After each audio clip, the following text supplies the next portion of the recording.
Hagrid's woke welcome. The boats had barely touched the shore when Hagrid cleared his throat with a kind of nervous energy that suggested he'd been dreading this moment all summer.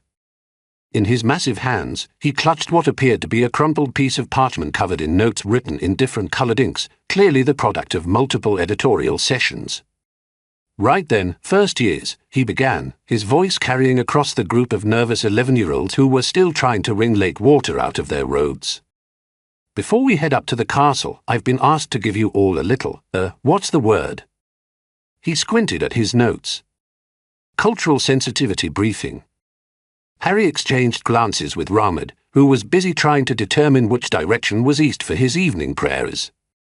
Hermione immediately perked up and pulled out a quill, apparently ready to take notes on whatever Hagrid was about to say.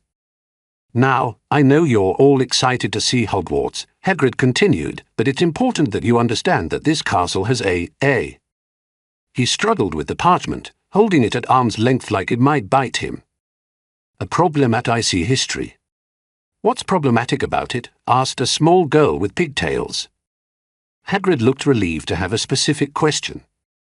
Well, you see, Hogwarts was founded over 1,000 years ago by 4 wizards who, He consulted his notes again. Who failed to center the voices of marginalized communities in their educational framework. Did silence from the first years. I'm sorry, said a boy with a pronounced lisp, but what the hell does that mean? Language, Timothy, Hagrid said automatically, then caught himself. Actually, no, that's good. You're expressing yourself authentically. That's encouraged now. He cleared his throat again and continued reading. The founders, Godric Gryffindor, Helga Hufflepuff, Rowena Ravenclaw, and Salazar Slytherin, were all white, presumably straight, and definitely privileged members of the magical community who created an institution that. He squinted at the parchment. That perpetuated systems of oppression through their house-based hierarchical structure. But I thought the houses were just for organizing students, said another first year. Well, yes, but you see, sorting people into categories based on personality traits is actually a form of Orav. Hagrid flipped the parchment over. Psychological violence that enforces rigid social expectations and limits personal growth. Hermione's hand shot up. Hagrid, are you saying the sorting hat is problematic? I'm not saying anything, Hermione. I'm just reading what Professor McGonagall and the Diversity Committee wrote for me. He held up the parchment as evidence. Says here that the hat needs to be decolonized and that students should be able to choose their own houses based on their authentic self-expression. But then what's the point of the hat? Asked Harry. Good question, Hagrid said, looking genuinely confused. I think the hat's supposed to ask you about your trauma now instead of just looking at your personality. My trauma, squeaked a small boy who couldn't have been more than 11. Well, not your trauma specifically, Nigel. More like societal trauma. Generational trauma. The trauma of existing in an oppressive system. Hagrid was clearly reading directly from the parchment now. The hat will now take into account your intersectional identity and lived experience when making sorting decisions. What if I don't have any trauma? Asked a girl with blonde curls. Hagrid looked stumped. Well, everyone has trauma, don't they? I mean, you're all from the Muggle world, so you've experienced the trauma of Orav. He flipped through his notes frantically. Of magical suppression and heteronormative conditioning. I don't know what any of those words mean, said Timothy. Neither do I, to be honest, Hagrid admitted. But apparently it's important that you know about them before you enter the castle. Ramad raised his hand. Hagrid, is there a place for me to pray in the castle? I need to face Mecca 5 times a day. Oh, yes. Hagrid said, looking relieved to have a practical question. The castle now has a multi-faith prayer room on the 3rd floor. It's got prayer mats, meditation cushions, crystals for the Wiccans, and a little altar for the what do you call them, in the people who worship trees? Druids, suggested Hermione. That's the one.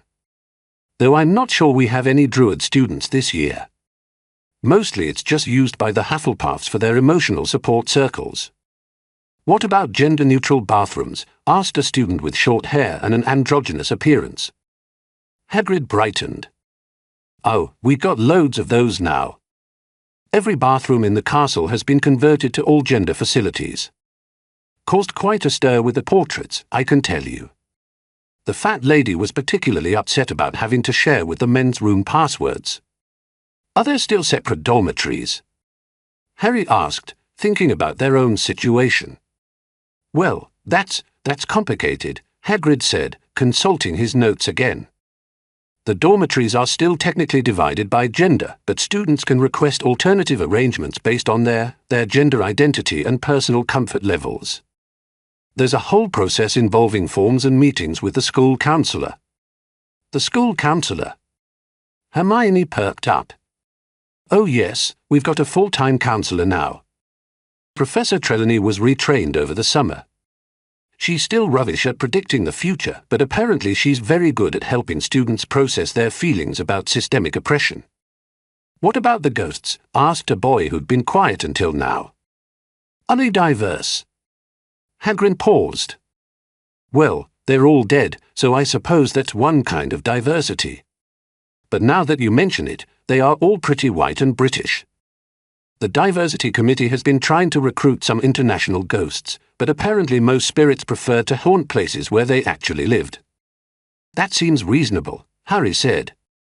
You'd think so, but the committee wrote a strongly worded letter to the International Confederation of Wizards about spectral segregation and the need for posthumous cultural exchange programs. Did they respond?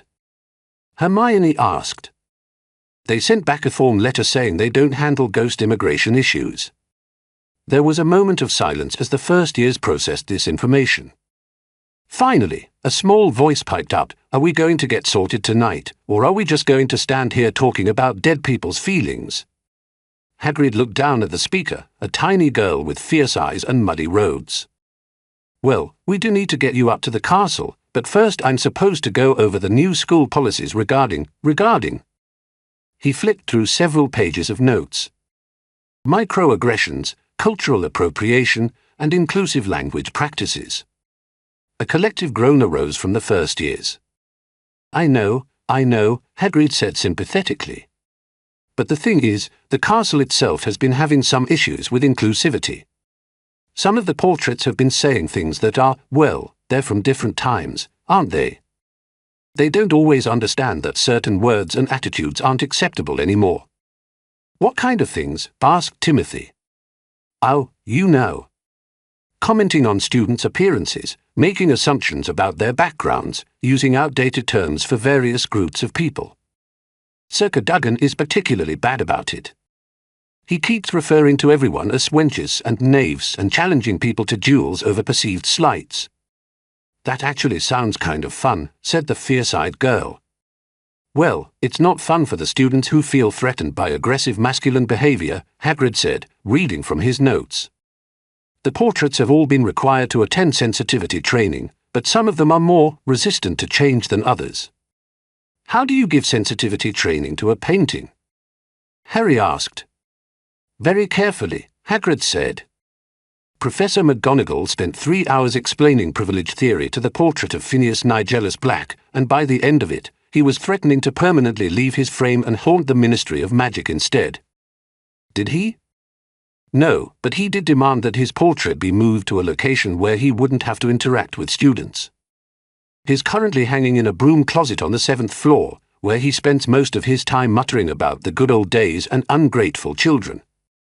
What about the house ghosts? Hermione asked. Have they been problematic too? Hagrid winced. Well, nearly headless Nick has been fine. He's very polite and accommodating. But the Bloody Baron, well, he's called the Bloody Baron for a reason, isn't he? His whole backstory involves stalking and murdering a woman who rejected him. The Feminist Alliance has been petitioning to have him exorcised.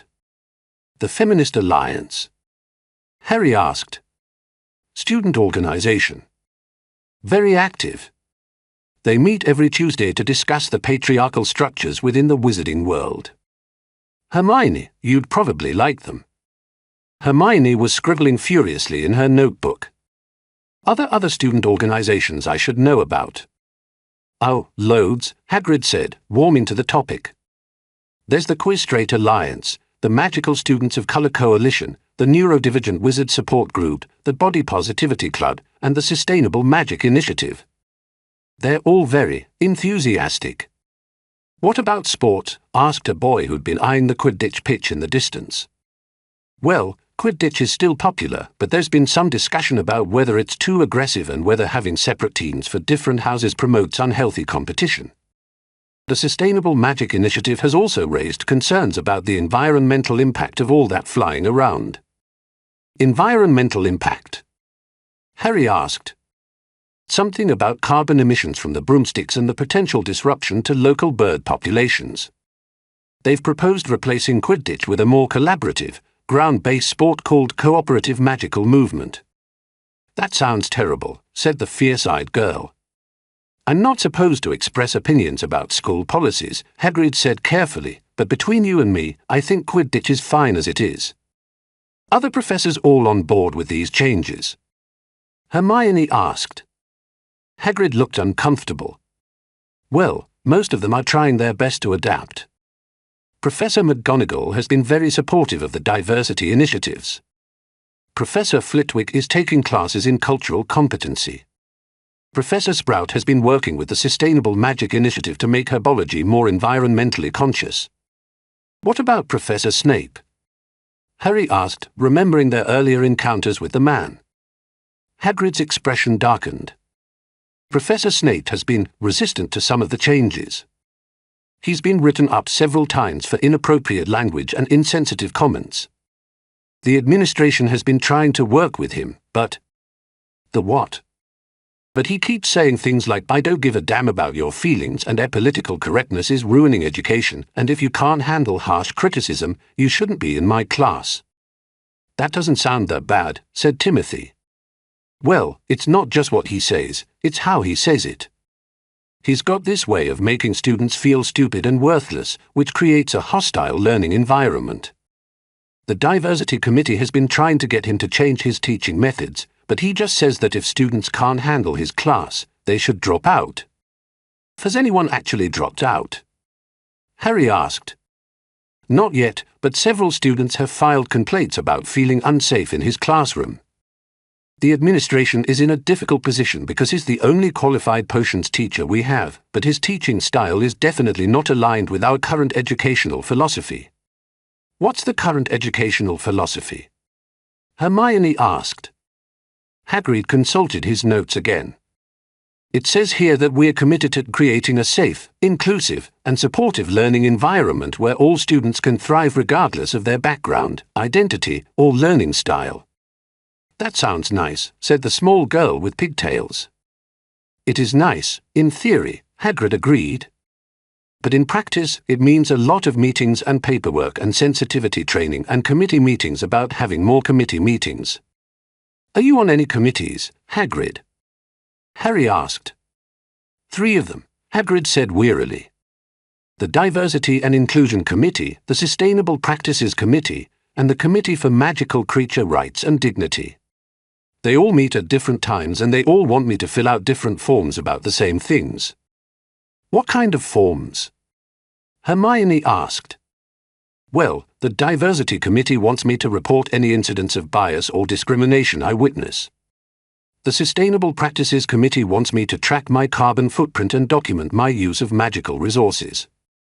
And the Magical Creature Rights Committee wants me to submit monthly reports on the treatment and welfare of all the creatures in the Forbidden Forest. That sounds like a lot of work, Harry said. It is. I spend more time filling out forms than I do actually teaching about magical creatures. Last week, I had to write a 3-page report about whether the unicorns in the forest are experiencing any psychological trauma from being observed by humans. Are they? Timothy asked. How would I know? I can't read their minds. But apparently saying the unicorns seem fine to me isn't a sufficient response. I had to bring in a specialist in magical creature psychology to do a full assessment. What did the specialist say? Hermione asked. That the unicorns are experiencing a mild existential anxiety related to their role as symbols of purity in human mythology, and that they would benefit from a species-affirming therapy to help them develop a more authentic sense of self. The first years stared at Hagrid in stunned silence. "Are you serious?" asked the fierce-eyed girl. "Dead serious. Cost the school 300 galleons for the consultation, and now we're supposed to provide ongoing therapy for the unicorns. Professor Trelawney has been assigned to counsel them twice a week." "How do you provide therapy to a unicorn?" Harry asked. "Very carefully, apparently. Professor Trelawney has been working with them on the releasing limiting beliefs about their magical nature and embracing their authentic unicorn experience." "That's the dumbest thing I've ever heard," said Timothy. "Language, Timothy," Hagrid said automatically, then caught himself again. "Actually, no, that's a valid emotional response. You're entitled to your feelings about unicorn therapy." "Are we going to get in trouble for having the wrong feelings about things?" asked the girl with pigtails. "Well, that's complicated," Hagrid said, looking increasingly uncomfortable.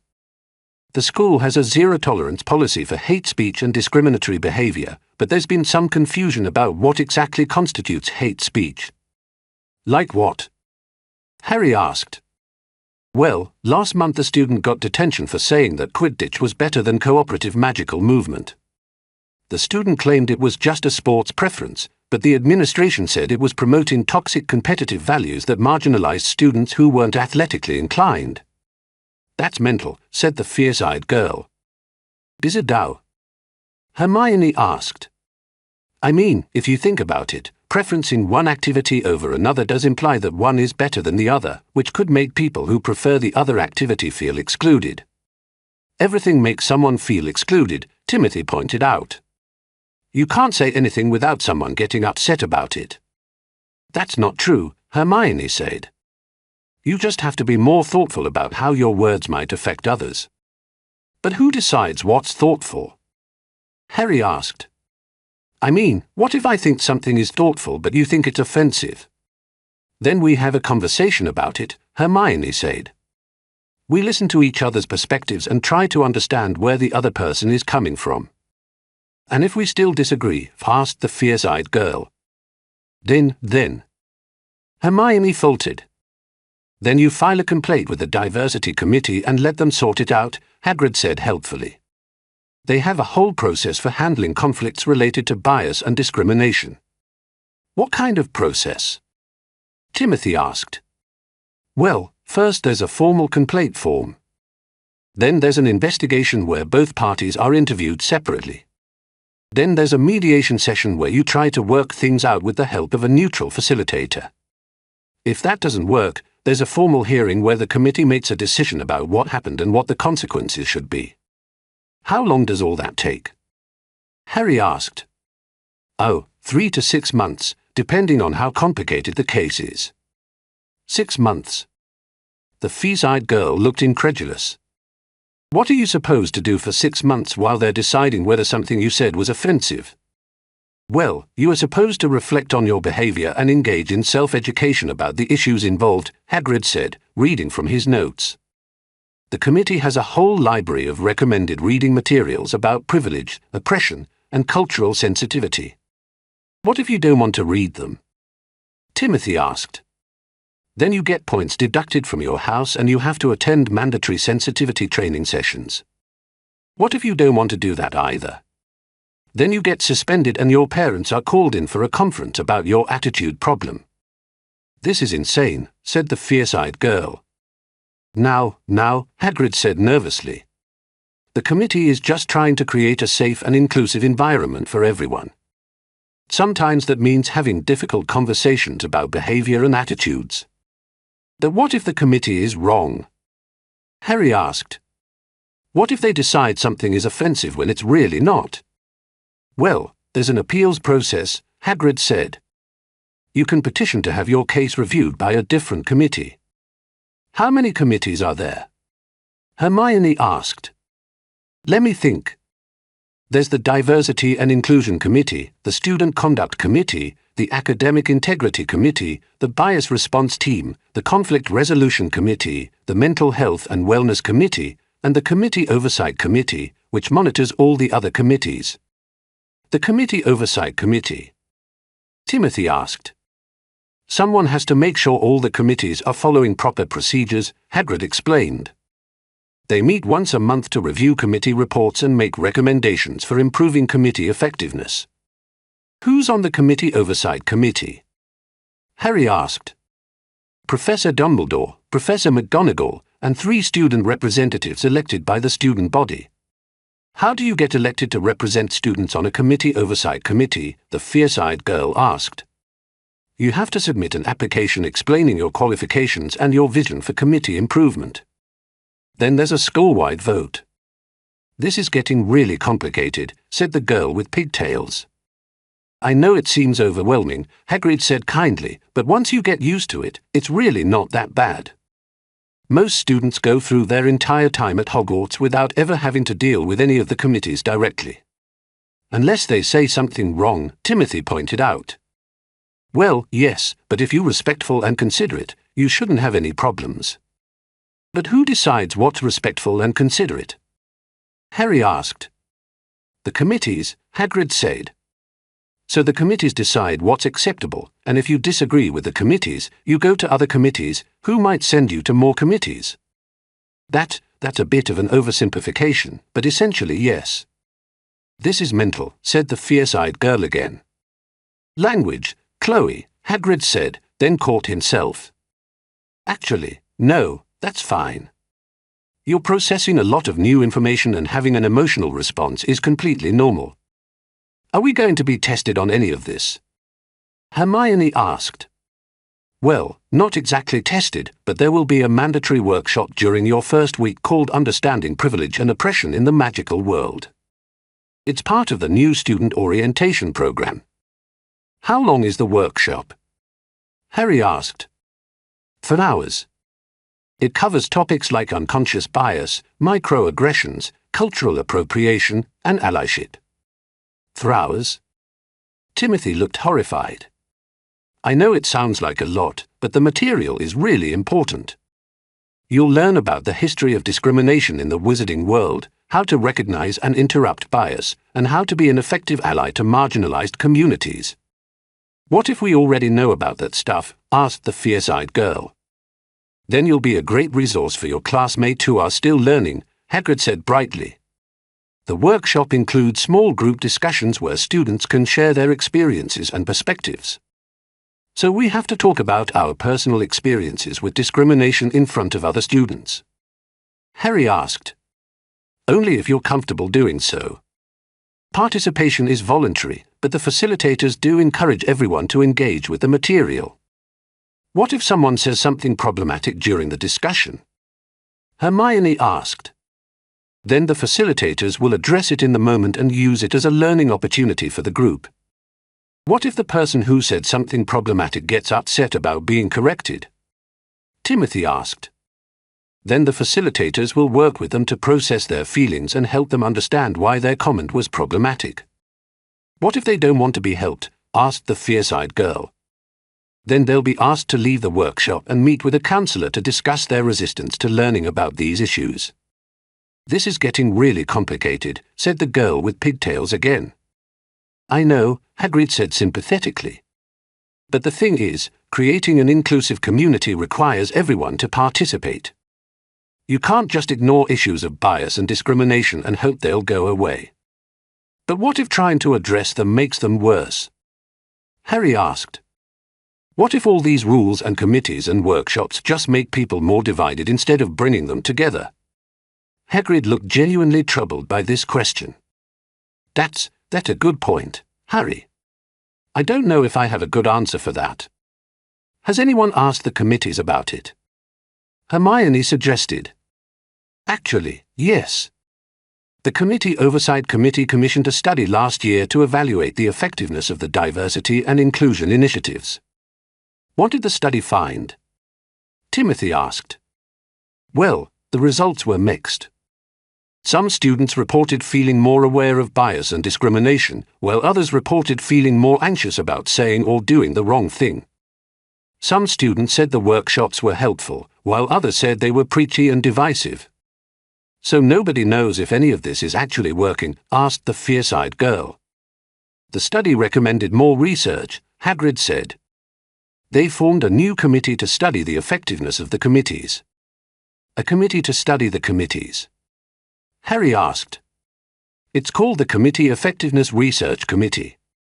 They're working on a comprehensive evaluation of all the school's diversity and inclusion programs. How long will that take? Hermione asked. 2 to 3 years, depending on funding and staffing. So for the next 2 to 3 years, we're going to have all these rules and committees and workshops, but nobody knows if they're actually helping.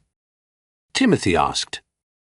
Well, when you put it like that, it sounds kind of silly, Hagrid admitted. But the intention is good, right? We want to create a school where everyone feels welcome and included. But what if the way we're trying to create inclusion is actually creating exclusion? Harry asked. What if some students feel like they can't be themselves because they're afraid of breaking the rules? That's a very thoughtful question, Harry. I think you should bring it up during the workshop. What if the workshop facilitators think the question is problematic? Asked the fierce-eyed girl. Then I guess we'll cross that bridge when we come to it, Hagrid said weakly. There was a long silence as the first years absorbed this information. Finally, the girl with pigtails raised her hand. Hagrid, are we going to get sorted tonight, or are we going to stand here all night talking about committees? Hagrid looked at his watch and gasped. Blimey, you're right. We're already 20 minutes late for the sorting ceremony. Professor McGonagall is going to have my head. Will she report you to a committee? Timothy asked innocently. Very funny, Hagrid muttered, but he was smiling as he led the group of first years up the winding path toward the castle, their heads spinning with visions of committees and workshops and forms and policies that awaited them in their new magical education. As they walked, Harry couldn't help but wonder if this was really what they'd signed up for when they'd learned they were a witch. But then again, maybe this was just what growing up was like, discovering that even magical places were full of adults who spent more time arguing about rules than actually teaching magic. At least the castle looked impressive in the moonlight, even if it was apparently full of traumatized unicorns and committee meetings.